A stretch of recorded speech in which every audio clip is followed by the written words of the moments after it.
Vamos lá então, sem demora, quero convidar vocês a acompanharem comigo a leitura do Evangelho de Jesus, escrito por Marcos, capítulo 4, do versículo 1 ao versículo 20.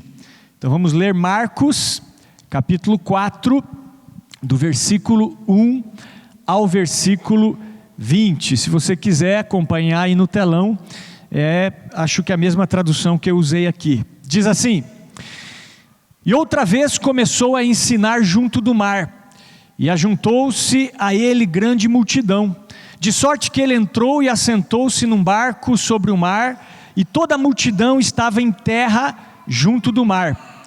E ensinava-lhes muitas coisas por parábolas, e lhes dizia na sua doutrina: Ouvi, eis que saiu o semeador a semear.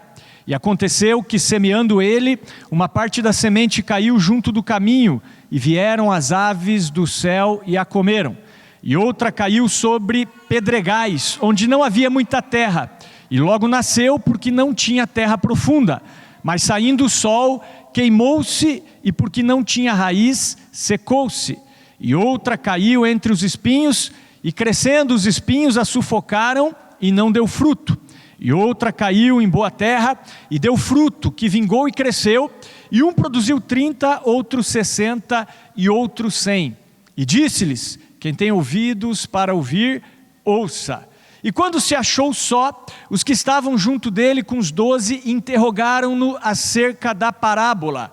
E ele lhes disse, ou ele disse-lhes: A vós é dado saber os mistérios do reino de Deus, mas os que estão de fora, todas essas coisas se dizem por parábolas, para que vendo vejam e não percebam, e ouvindo ouçam e não entendam, para que não se convertam e lhes sejam perdoados os pecados. E disse-lhes: Não percebeis esta parábola? Como pois entendereis todas as parábolas? O que semeia, semeia a palavra. E os que estão junto do caminho são aqueles em quem a palavra é semeada. Mas tendo-a eles ouvido, vem logo Satanás e tira a palavra que foi semeada nos seus corações.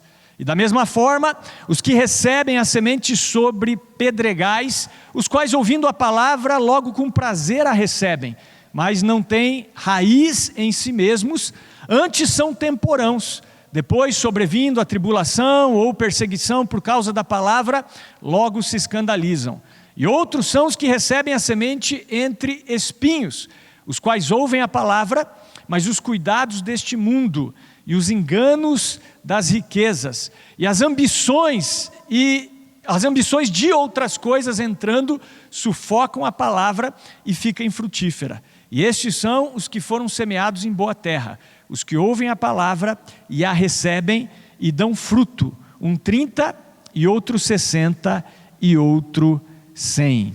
Amém, queridos? Glória a Deus. Então quero fazer aqui nessa manhã a mesma introdução que eu fiz semana passada, e quero começar dizendo que nesse mês de abril nós iniciamos uma nova série de mensagens sobre as parábolas de Jesus.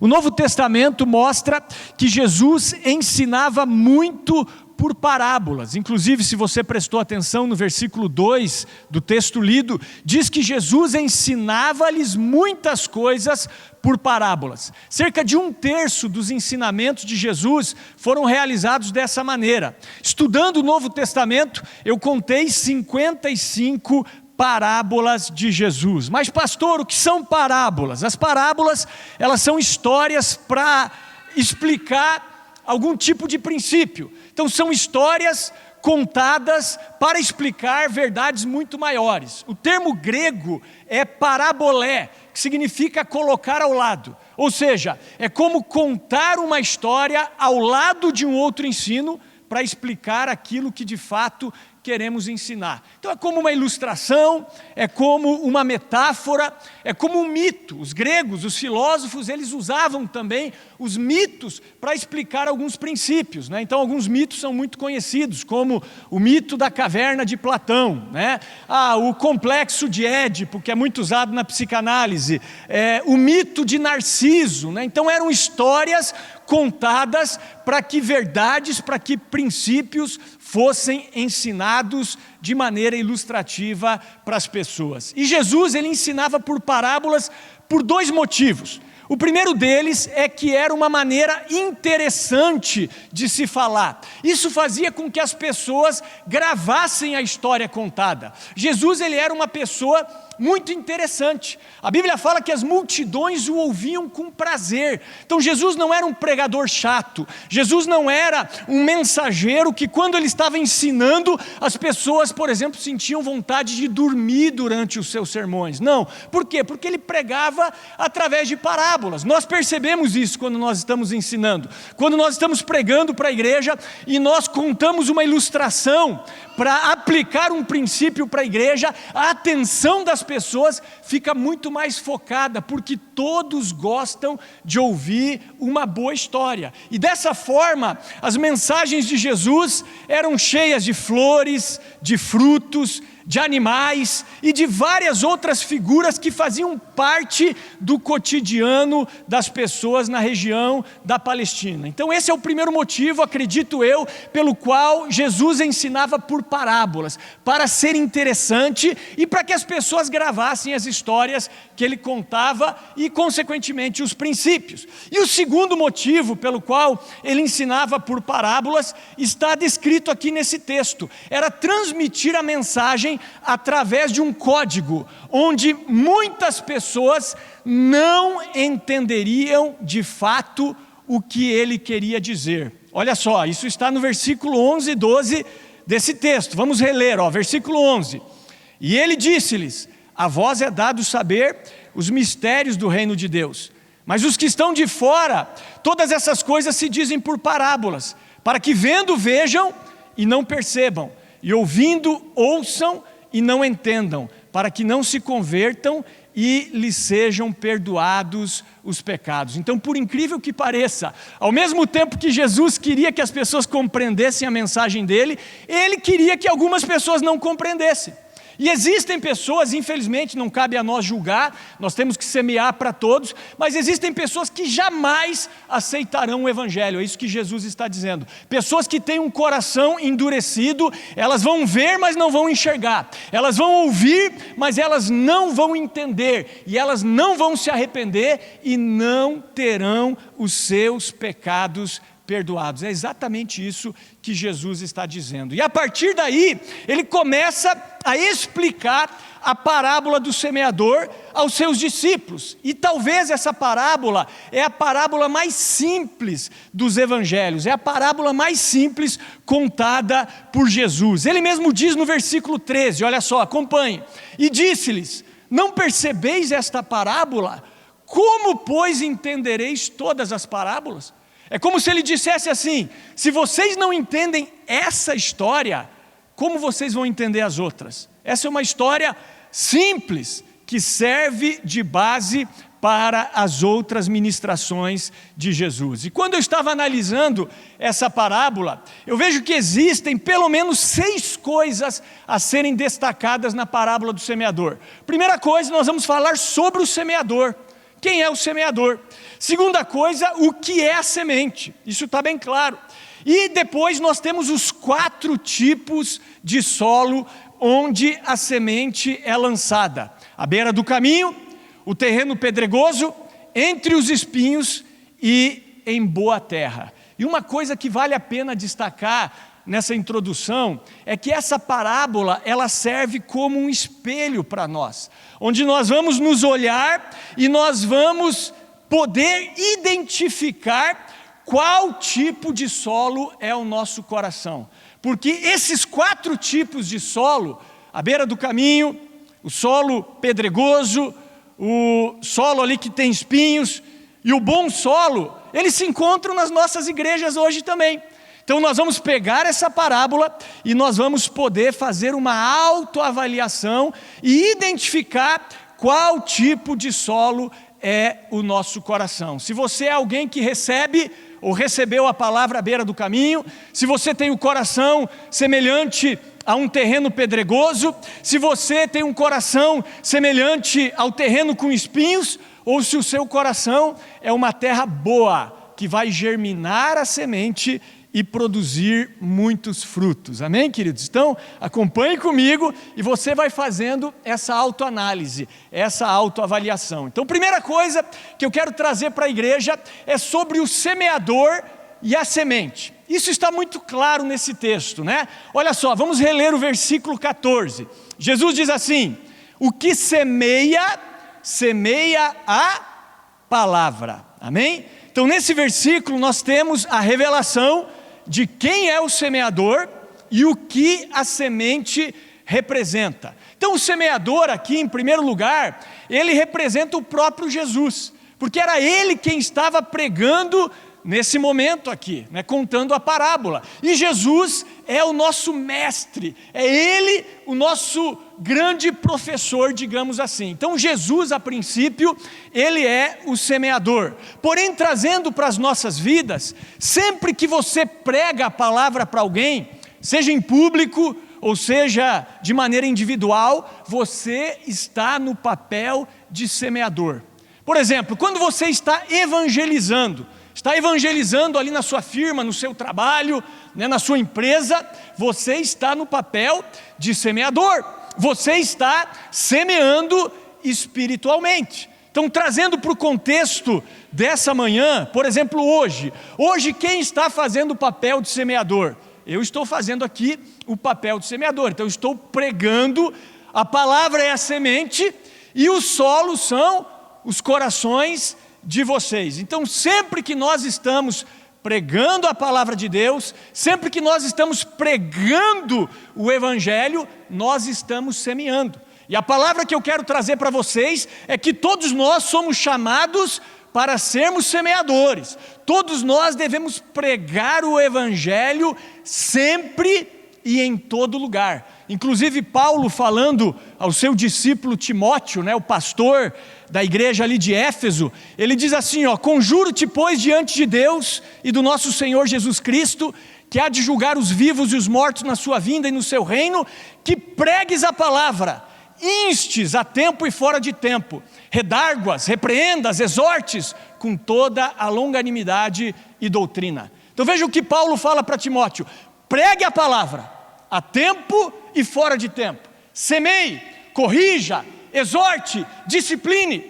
Pastor Peter, às vezes, o pastor é muito duro aqui nas mensagens, só estou cumprindo o que Paulo falou. Repreenda, exorte, corrija, discipline, pregue a palavra a tempo e fora de tempo. Em outras palavras, faça o trabalho de um lavrador. Precisamos pregar, não podemos nos envergonhar do evangelho do nosso Senhor Jesus Cristo. É isso que Paulo diz aos romanos: porque não me envergonho do evangelho de Cristo, pois é o poder de Deus para a salvação de todo aquele que crê, primeiro do judeu e também do grego. Então o evangelho de Cristo é o poder de Deus para a salvação de todo aquele que crê. Não importa se é criança, se é adolescente, se é jovem, se é adulto, se é branco, se é negro, se é japonês, não importa. O evangelho é o poder de Deus para a salvação de todo aquele que crê. Então nós precisamos pregar em todo tempo e em todo lugar. Por exemplo, papai e mamãe, você já pregou o evangelho para os teus filhos, por exemplo? Para as tuas crianças, né? A gente tem uma ideia que não é bíblica de que as crianças vão para o céu. Quem disse que as crianças vão para o céu?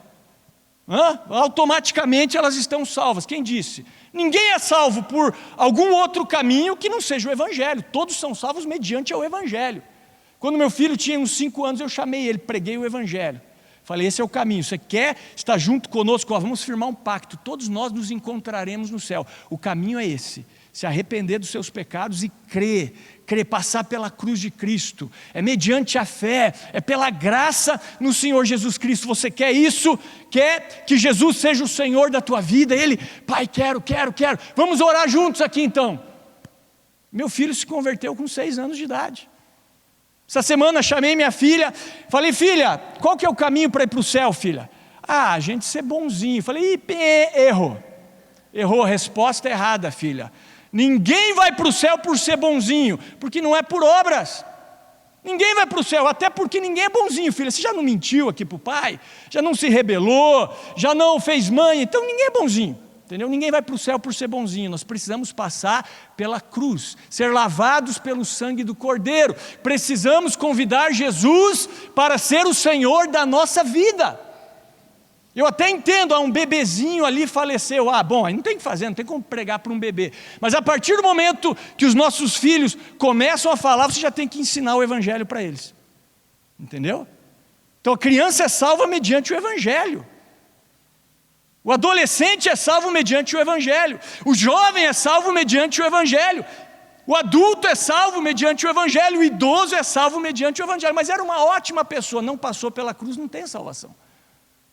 É sola fide, é sola gratia, é solus Christus. Mas pastor, eu sempre ouvi que as crianças vão automaticamente para o céu. Não está na Bíblia isso. Não está na Bíblia isso, são invenções nossas. Essas são coisas que a gente inventa, sabe para quê? Para que a nossa consciência se amenize um pouquinho, sabe? Né? Para que, aquela pessoa morreu, puxa, será, mas ela era tão boa, acho que ela está lá. Cara, se não passar pela cruz, irmãos, não tem salvação, não existe outro caminho, não existe outro nome, só existe um Deus e um mediador entre Cristo, ou melhor, entre Deus e os homens, Cristo Jesus, homem. Então todas as pessoas são salvas mediante o Evangelho. Então começa a pregar, irmão. Tem pai que, eu trouxe o meu filho para a igreja, como se a função de pregar o Evangelho para o teu filho fosse do professor aqui da escola dominical, não é tua. Você pregar o Evangelho primeiro através do seu testemunho e segundo através de palavras. É a nossa função pregar a tempo e fora de tempo. Então pergunte para os teus filhos: filho, qual é o caminho? Filha, qual é o caminho para a salvação? Ouça a resposta deles, para ver se eles sabem, se eles se converteram. Se eles falarem, esse é bonzinho e tal, fale, não é esse caminho. Não é esse caminho. Como ser salvo, pastor Peter? Mediante a fé em Jesus. Porque pela graça sois salvos, mediante a fé, isso não vem de vós, é dom de Deus. Não por obras, para que ninguém se glorie. Efésios 2, 8 e 9. A saber, se com tua boca confessares ao Senhor Jesus, e em teu coração creres que Deus o ressuscitou dentre os mortos, será salvo. Romanos 10, 9 e 10. Essa é a palavra que nós precisamos semear, confessar o Senhor Jesus. O que é o Senhor? É o Curios, é aquele que manda na minha vida. Um outro erro é nós ouvirmos as pessoas dizer, não, eu sou salvo, eu confessei Jesus como meu Salvador. Não existe isso na Bíblia também. Ninguém confessa Jesus como Salvador, você confessa Jesus como Senhor, e Ele se torna o seu Salvador.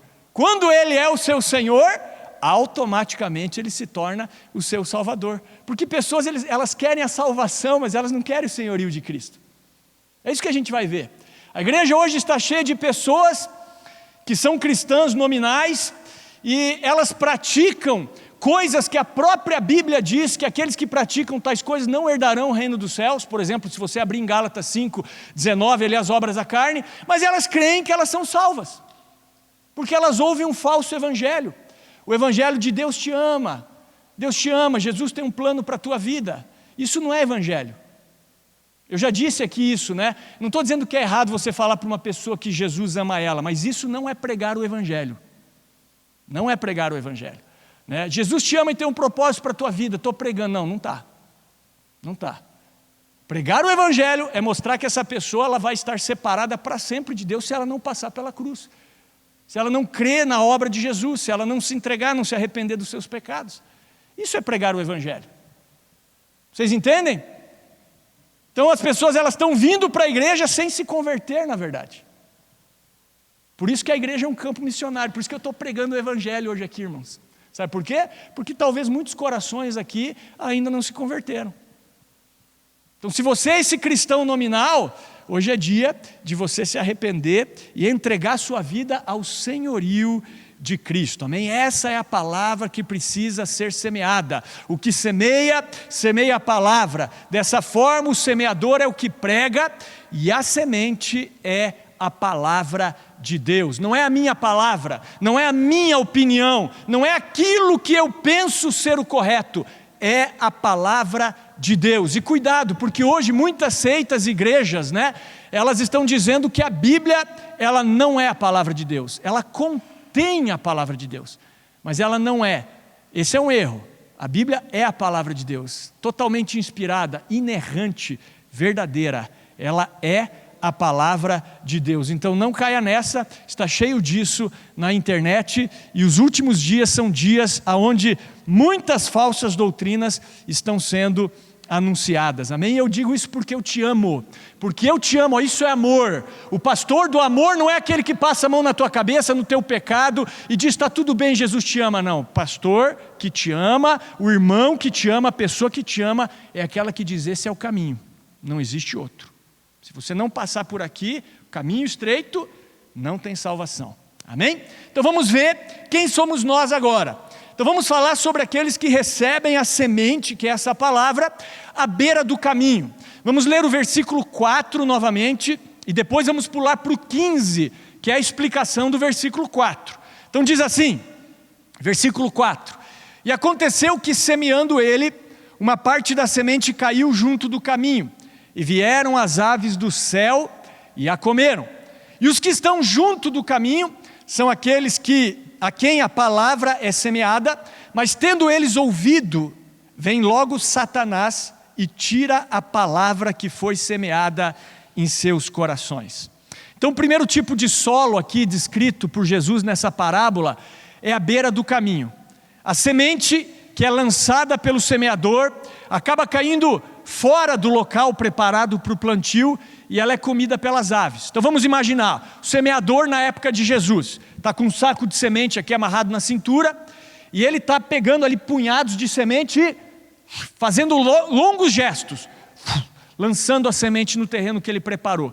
Parte dessa semente não vai cair em terra boa, vai cair fora do local preparado. Tem também aquela trilha, né, que o semeador vai andando e a terra vai ficando mais firme. Então parte da semente cai ali, ela não penetra o solo, então fica fácil. As aves dos céus vêm e comem aquela semente, e essa semente ela fica infrutífera. Então da mesma maneira, existem aquelas pessoas que ouvem a palavra, que ouvem o evangelho, mas ao sair daqui, o maligno arrebata essa palavra dos seus corações. Por exemplo, acabou o culto, você pisou fora do terreno da igreja, um amigo teu convida, vamos lá tomar uma cerveja no bar, vamos lá tal, daqui a pouco você está no bar, você saiu da igreja, agora você está no bar, tomando a cerveja, esqueceu completamente o que você recebeu aqui. Acabou o culto, a pessoa ela já acessa ali o Instagram, o WhatsApp, né?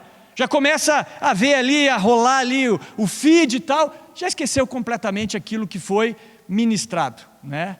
Inclusive alguns não esperam nem terminar o culto, né? Eles já fazem isso durante o culto, né? Você está pregando, eles estão ali no WhatsApp, no Instagram, eles já estão sendo roubados nesse momento. Então saiba, existe uma batalha espiritual acontecendo aqui nesse momento. Tem demônios aqui ao nosso derredor. Satanás está preparadíssimo para roubar a semente que você está recebendo. Então você está recebendo a palavra, e se você recebe a palavra à beira do caminho, ele vai arrebatar do seu coração.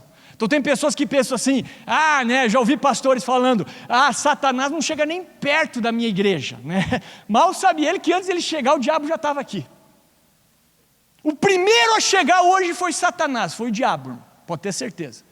Na esperança de que essa semente, isso que eu estou falando, não crie raízes no seu coração e não dê fruto para você, ou na sua vida.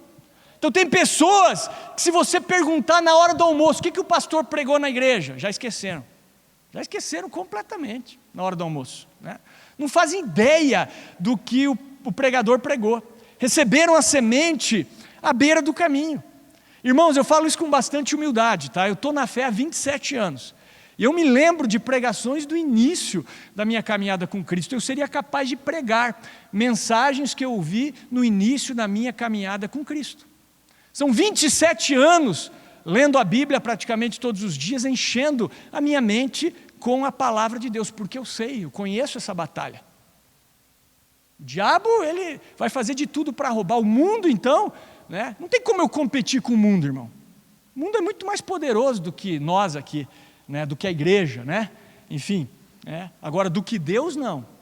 Então é nele que nós nos apegamos. Então o diabo, como eu falei, ele é o primeiro a chegar na igreja, no objetivo de te cegar, de te distrair, de impedir que a semente germine no solo do seu coração.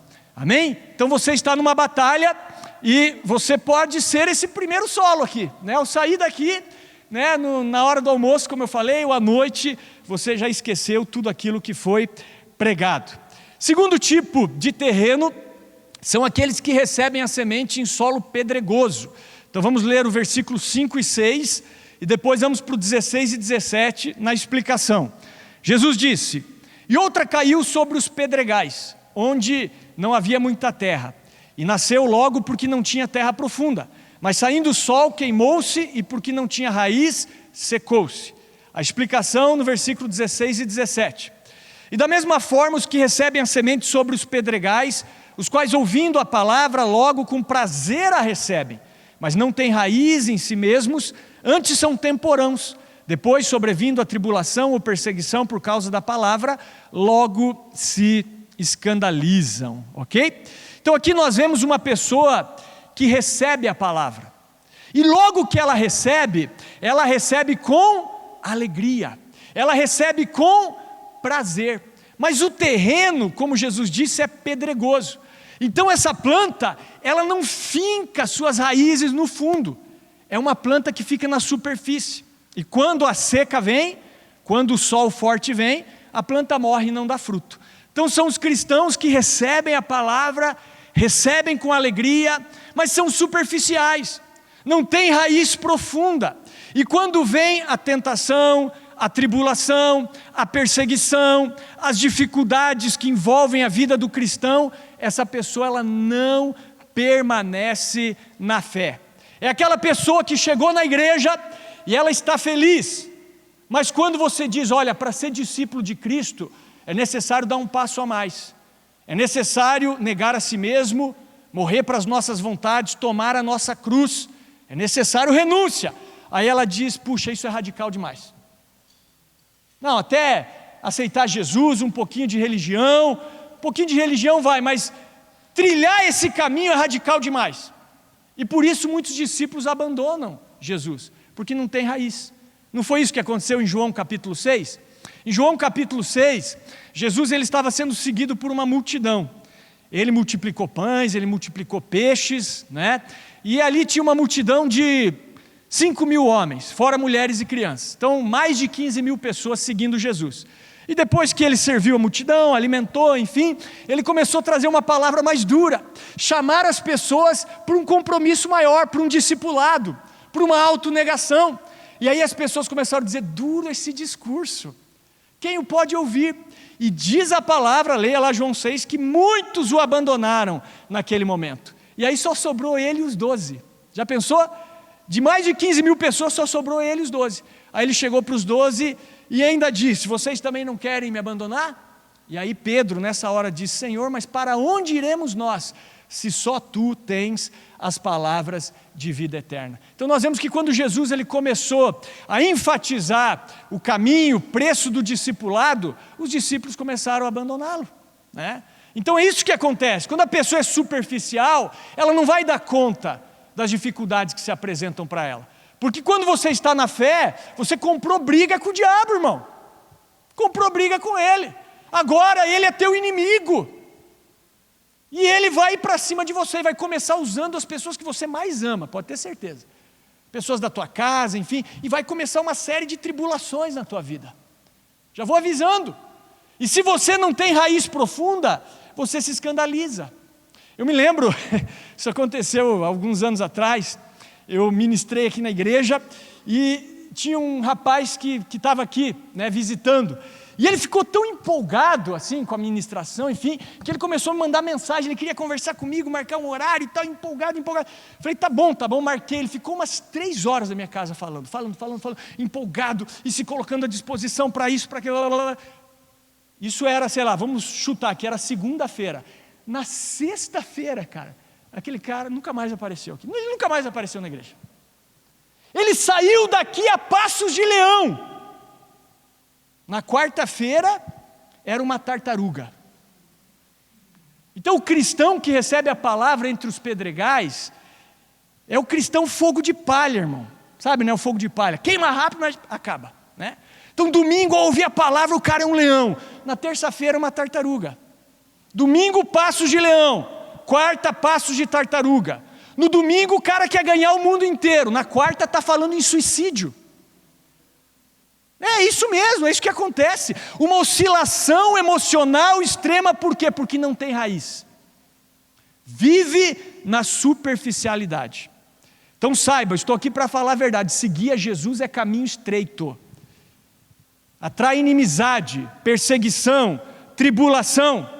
Por isso que Paulo fala: alegrai-vos na esperança, sede pacientes na tribulação, perseverai na oração.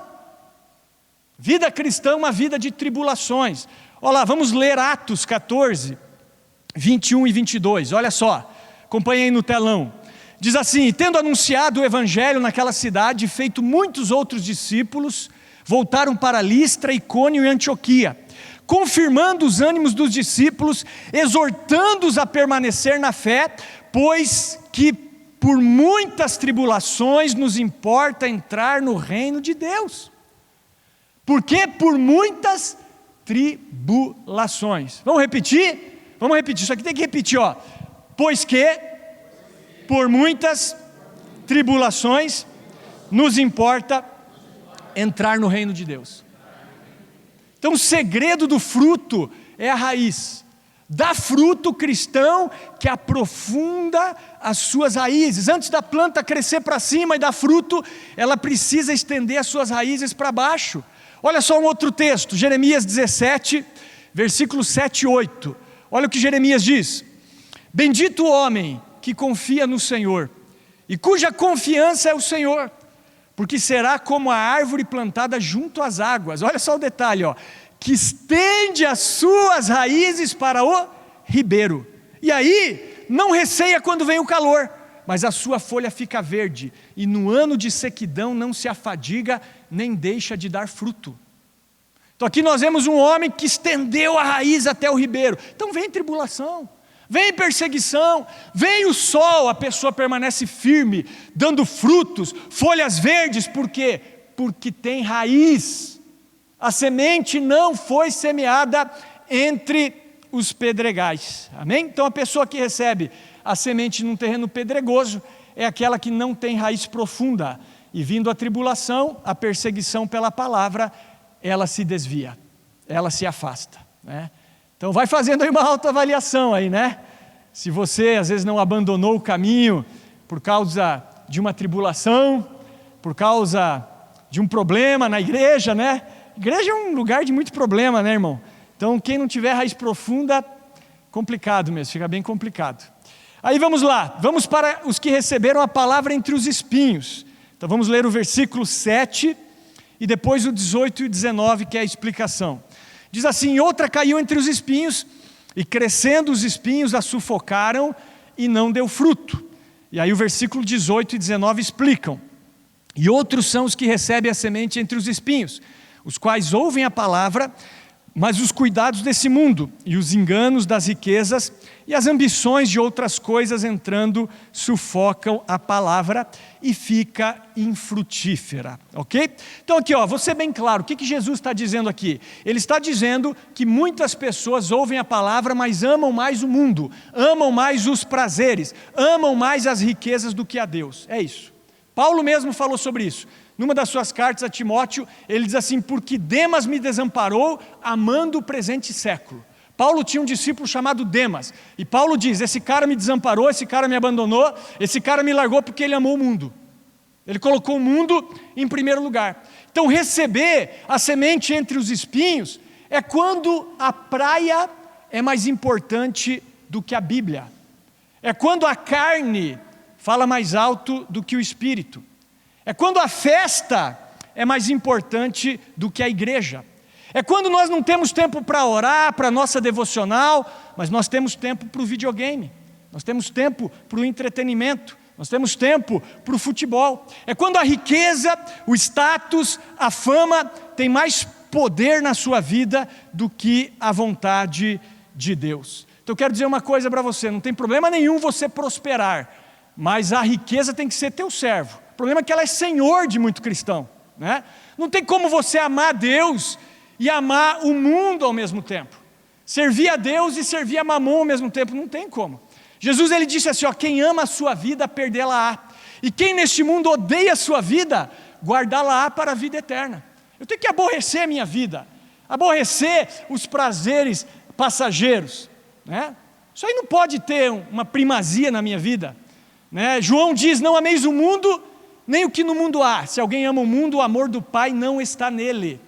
E Jesus ele diz, nenhum servo pode servir dois senhores, porque há de odiar um e amar o outro, ou se há de chegar a um e desprezar o outro. Não podeis servir a Deus e a Mamon. Então não tem como, não tem como. Por isso que aqueles que querem ficar ricos, eles caem em tentação, coração cheio de espinho, entendeu? E o espinho vem e sufoca a palavra de Deus. Por isso que a Bíblia diz, ei, não ambicioneis coisas altivas, contentai-vos com as humildes. Mas pastor, eu quero prosperar, então em primeiro lugar, trabalhe duro. É assim que cristão ganha vida, trabalhe duro, faça o melhor no seu trabalho. Administre bem, e seja generoso, seja dizimista e ofertante. O resto você vai ver o que vai acontecer, irmão. É assim que se prospera. Precisa ter ambição. É assim, biblicamente, é dessa maneira. É como o jovem rico, né? O jovem rico chegou para Jesus e disse, bom mestre, que bem farei eu para herdar a vida eterna? Ó, crença errada. Ele queria saber qual era o bem que ele faria para herdar a vida eterna, né? E aí Jesus já quebra a perna dele, diz, por que você me chama bom? Bom só há um que é Deus, deixando claro, né? Que Deus é bom, Deus é bom. E aí ele diz assim, mas se você quer herdar a vida eterna, cumpra os mandamentos, né? Quais? Honra teu pai e tua mãe, não matarás, não adulterarás. Jesus foi falando assim, alguns mandamentos, mas deixou o primeiro sem falar. O primeiro mandamento Jesus não falou. E aí o jovem rico disse assim, olha, eu tenho feito isso desde que eu sou criança, desde a minha mocidade. E aí Jesus o amou, veja só. E aí falou para ele, mas falta uma coisa para você. Vai, vende tudo que você tem e dá aos pobres. Depois vem e me segue. E aí você vai ter um tesouro no céu. E aí o jovem saiu triste, por quê? Porque ele possuía muitas riquezas. Mas não eram as riquezas só que ele possuía, as riquezas acabavam possuindo ele, né? Aquilo estava em primeiro lugar na vida dele. Por isso que Jesus pediu, né? Jesus não é contra a prosperidade. Só que Jesus pediu e falou, isso aqui é um ídolo para ele, né? Que é o primeiro mandamento, você tem que amar a Deus de todo o coração, de toda a alma, com todas as suas forças, de todo o teu entendimento. Se Jesus pedisse hoje para você tudo, você daria tudo? É assim que a gente tem que viver, isso é cristianismo, irmão. Cristianismo é tudo, a salvação é de graça, mas o discipulado custa tudo, tudo. Aquele que não renuncia a tudo quanto tem, não pode ser o meu discípulo. Então o espinho é isso, que sufoca. Por isso que os cristãos, eles amam teologia da prosperidade, porque não fala isso que eu estou falando. Por isso que as igrejas de teologia da prosperidade se enchem facilmente também, porque pega na ambição das pessoas. As pessoas são atraídas pelas suas ambições, e não por uma palavra verdadeira, por um evangelho verdadeiro.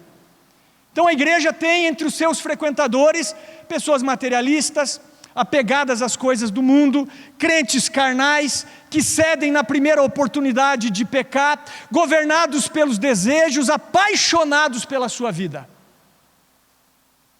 Eu me lembro quando eu me converti, os irmãos mais antigos sabem, eu tinha um sonho de ser atleta profissional, já estava 4 anos na base do Curitiba, já havia parado de estudar, ganhava já para jogar, né? Acredito que faltava pouco para assinar meu primeiro contrato profissional, estava com 17 anos na época, e me converti de verdade.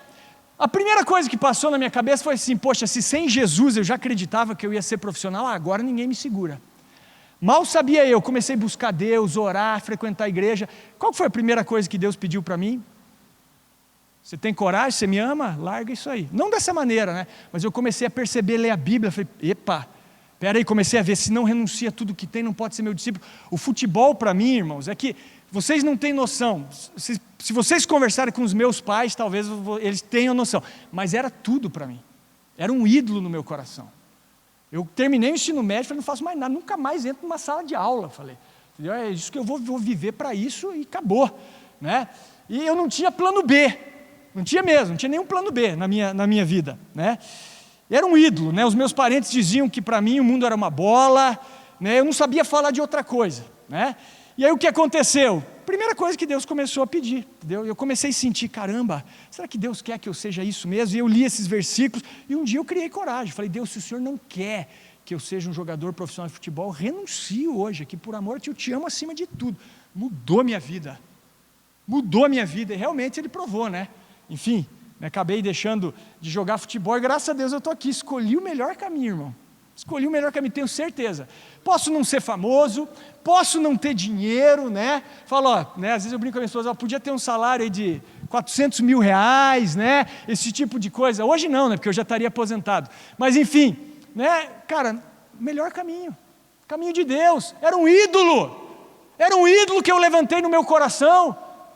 Jesus, Ele não vai estar num coração onde tem um ídolo. Eu lembro que eu contei isso para uma pessoa, na época que eu era ali, né, nessa época aí recém-convertido, Deus me chamando para o ministério, eu contei isso para uma pessoa, que eu abandonei esse sonho tal, para ir para o Instituto Bíblico e tal, e aí o irmão ele disse assim para mim, pois é cara, talvez um dia eu faça isso que você fez, mas primeiro eu preciso parar de pensar em ganhar dinheiro.